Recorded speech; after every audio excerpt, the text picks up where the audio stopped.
现在是12点03分，外面现在下着雨。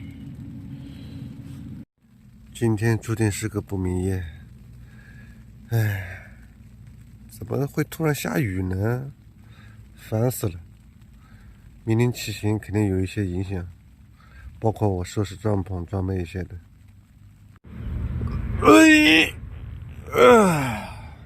大家好，今天是4月14号。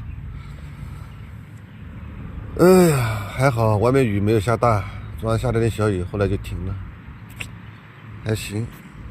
因为我的帐篷有10年了，我怕扛不住，这个防水层不知道还有没有用，还没有在雨外搭过帐篷呢。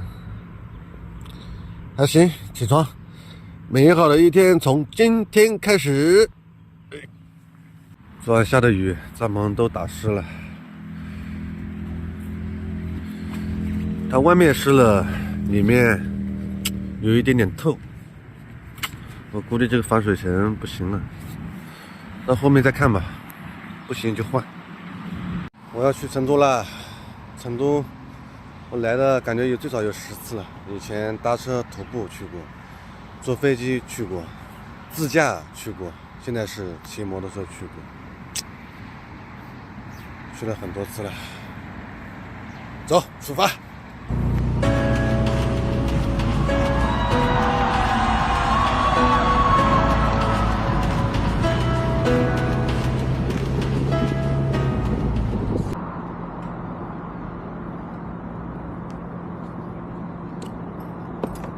我现在已经到成都了，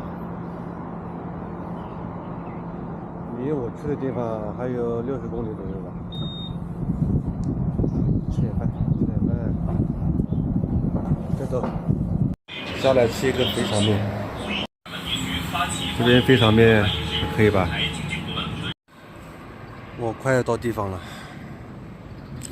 这2天我在成都好好玩一下，休整一下。我又不直播了，好吗？过2天等我去往西藏317走的时候，会跟大家见面。